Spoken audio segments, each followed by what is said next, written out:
बात होगी एक मोस्ट कॉमन इशू के बारे में। अक्सर लोगों का ये मसला बार बार रहता है कि उनको छोटा पेशाब जलन के साथ आता है या बाज़ औक़ात ज़्यादा आने लग जाता है, जिसके लिए वो डॉक्टर के पास जाते हैं, बेशुमार किस्म की मेडिसिन यूज़ करते हैं, एंटीबायोटिक्स यूज़ करते हैं, अल्कलाइजिंग एजेंट यूज़ करते हैं।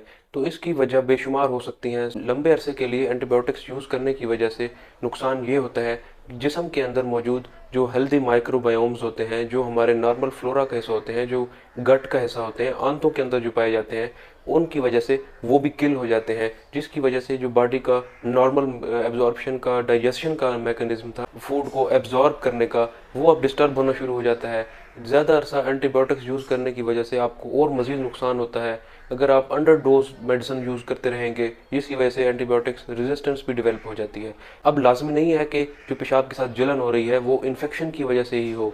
अगर आप पहले से मेडिसिन यूज़ कर चुके हैं, एंटीबायोटिक्स यूज़ कर चुके हैं, उसके बावजूद भी जलन ख़त्म नहीं हो रही, तो दूसरी काजेज़ को भी आप ज़रूर रूल आउट करें। बाज़ औक़ात गुर्दे में, मसाने में पत्थरी की वजह से भी ये मसला हो रहा होता है, जिसको रीनल स्टोन्स कहा जाता है। उसकी वजह से भी पेशाब जलन के साथ आ रहा होता है। या रूटीन ही ऐसी है, डाइटरी आइटम्स ही ऐसे हैं, ज़्यादा फास्ट फूड आप यूज़ कर रहे हैं, ज़्यादा तली हुई चीज़ें आप यूज़ कर रहे हैं, ज़्यादा मीठे वाले खाने आप इस्तेमाल कर रहे हैं, तो उसकी वजह से भी आपका जो यूरिन है वो एसिडिक हो जाता है और इस तरह की आपको बर्निंग यूरिन जैसी प्रॉब्लम्स देखने को मिलती हैं।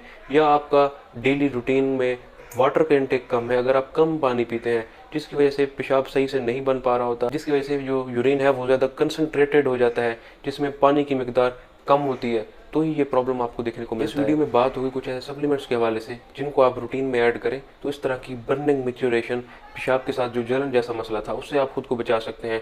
तो सबसे पहले नंबर पे आपने क्रैनबेरी एक्सट्रैक्ट यूज़ करने हैं, इसके सप्लीमेंट्स यूज़ करने हैं।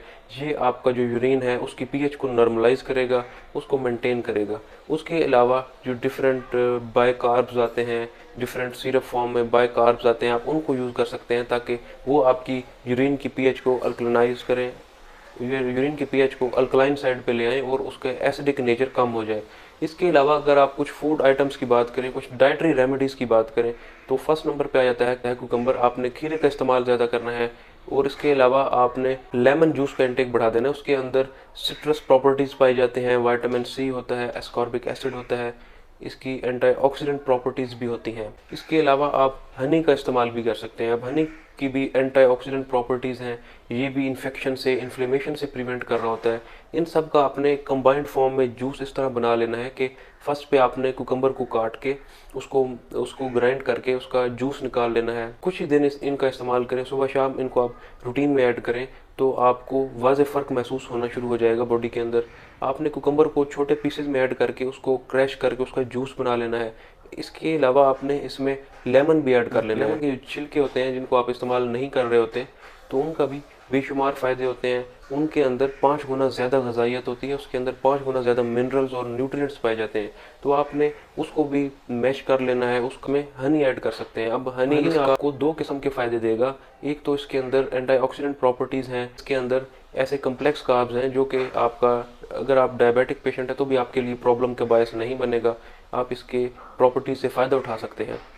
दूसरा इसका फ़ायदा ये भी है, स्वीटनिंग एजेंट के तौर पे भी आप हनी का इस्तेमाल यहाँ पे कर सकते हैं। इसके अलावा आप क्रैनबेरी भी इस्तेमाल कर सकते हैं। इनके साथ अगर आप जूस में मिक्स कर लें या आप वैसे चबा के इस्तेमाल कर लें क्रैनबेरी को, तो ये भी पीएच को मेंटेन करेगा, यूरिनरी ट्रैक की जो पीएच है उसको न्यूट्रलाइज करेगा, उसके एसिडिक मीडियम को कम करेगा, जिसका एंड रिजल्ट ये निकलेगा कि आप बर्निंग सेंसेशन से बच सकते हैं।